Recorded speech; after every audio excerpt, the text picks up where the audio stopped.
Welcome to my channel guys. This time I'm going to unbox this Sony X9000H or X90H Bravia TV in front of you guys, and I will tell you what things comes inside this box, and after that I'm going to give you a best picture settings and easiest way to set up, and after that I'm going to give review of this Sony product.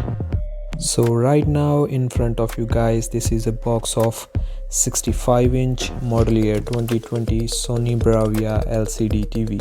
According to the features written on the box, this LCD has full array LED and it supports 4K HDR with its old X1 4K HDR processor, and this TV is an Android TV.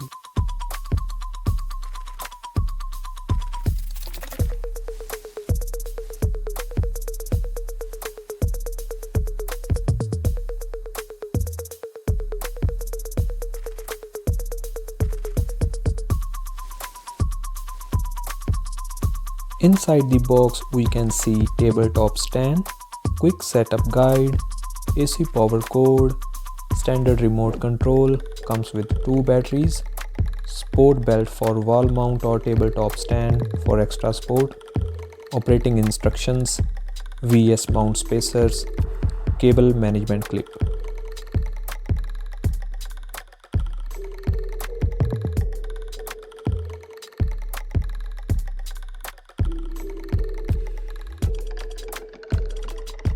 This TV has a narrow aluminium bezel around the display, of which I am not a very big fan, but only because of its shiny stripe in front. But believe me guys, it only came once to my mind when I was unboxing this TV or I was looking at the bezel. Otherwise, if I am sitting in front of this TV and watching any content, I never ever noticed it again. And another reason behind the dislike of this bezel is my previous Sony X8500F Smart TV, which was also a really good TV and one of my favorite TV. I only updating this TV because of the latest features like full array LED and HDMI 2.1 support. Otherwise, these both TVs are 4K LCD TVs. And soon I'm going to make a video for comparison of these two models. Its rear body is made up of plastic and it have grayish and blackish textures. Now if I talk about the connectivity features, this Sony Bravia TV also comes with lots of connectivity options like its previous models.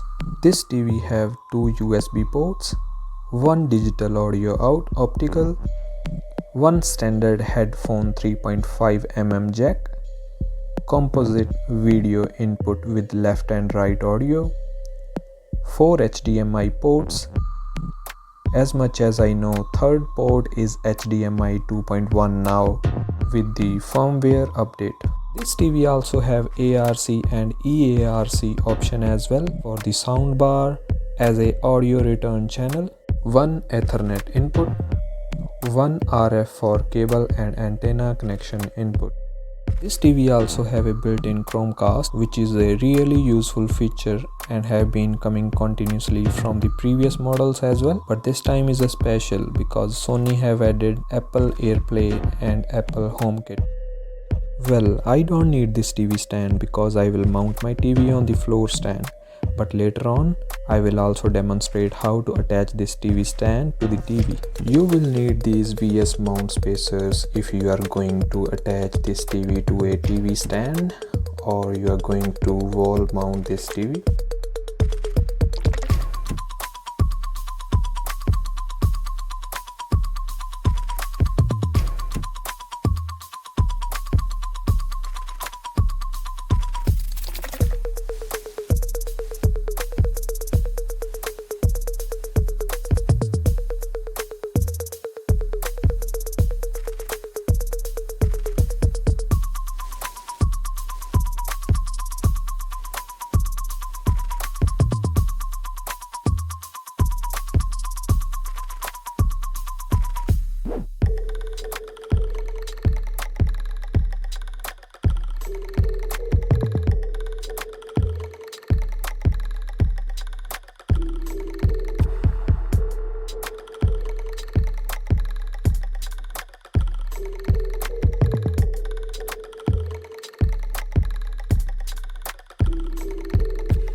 The given TV stand is a metal made, which is strong enough to carry this 25 kg of 65-inch TV. These are easy enough to install as well because they don't need any screws. These TV stands have SB1 and SB2 written on them rather than left and right. So SB1 goes into left side of the TV and SB2 goes into the right side of the TV, and this is while TV screen is front facing. But there is nothing to worry about because left leg can't go into right space and right can't go into left space.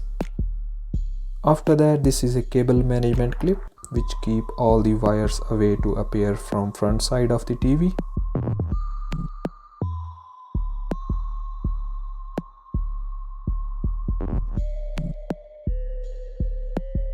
Hey, but still you can easily see all the wires from front. So overall, I didn't even like this cable management clip at all.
I have installed few applications on this TV like Disney, Prime Video and few games as well, and these all are working really fantastic without any issue. Now I will give a quick overview of this smart TV. This is definitely a next gen TV. Its X1 4K HDR processor gives best contrast levels and maximum brightness with full array LED and extended dynamic range. And its triluminous display with X motion clarity within it makes picture more smoother and realistic. Object-based HDR remaster gives better highlights and clearer shadow details.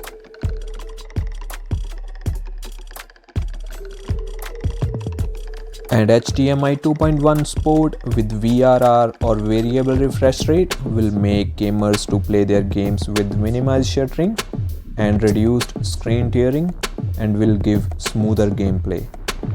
Inclusion of ALLM or auto low latency mode, which gives minimum input lag and faster response rate. Inclusion of all these features make it one of the best smart TV in its own category, especially for gamers of next-gen gaming consoles to enjoy their best and smoother gameplay.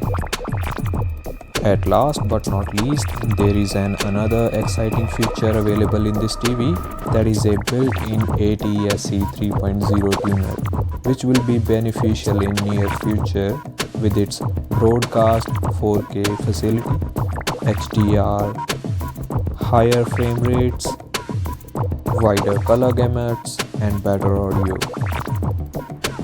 With help of Google search, you can search anything you want to watch within seconds. Now finally, I will give my personal review about this X90H Smart TV. Well, this issue could be a unique issue of this TV. When I am connecting my soundbar with the ARC port to the TV, I found few times there is a sync issue between soundbar and TV, which was not the case in my previous Sony TV. But definitely I will talk in my spare time with Sony about this issue, and hopefully they will also sort out this issue.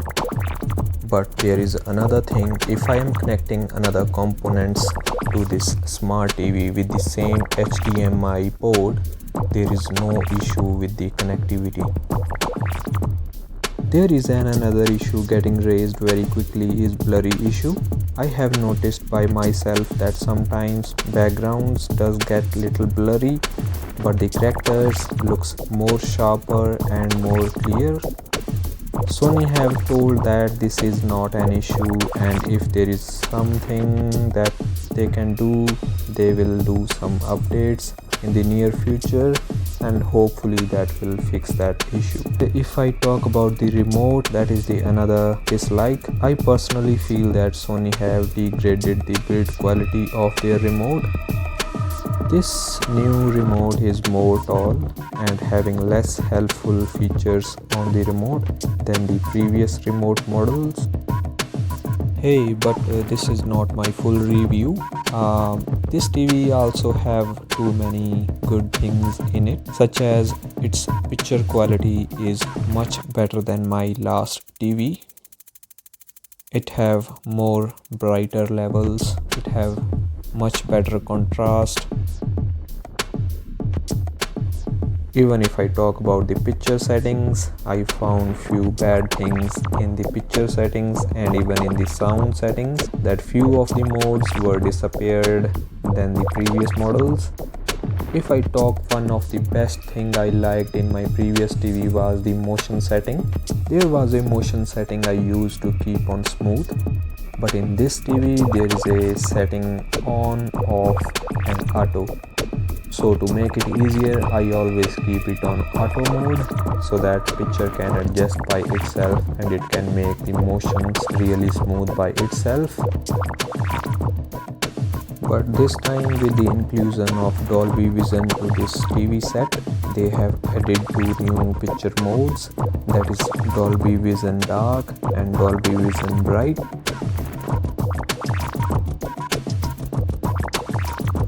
Finally, I am going to discuss about the picture settings I am using right now. So these are the most basic picture settings. I haven't done many changes to the picture settings. I have applied these picture settings in the custom mode. So if anyone want to try these picture settings, please try to press the reset button first and then you must go to these picture settings.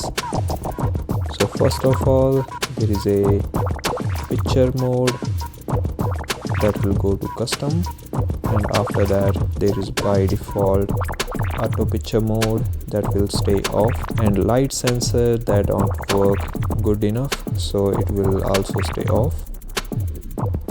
Brightness level that depends on the lights of the room. Contrast level that should be stay on 90. Gamma level that will be on -2, and that is best on 0. Black level should be stay on 50.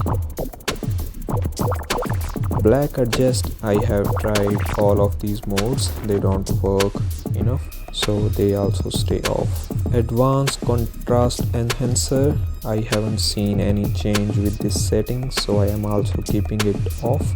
Auto local dimming mode, I am keeping it on medium.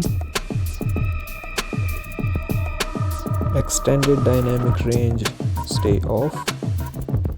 Colors I haven't changed at all, so expert 1 was the best.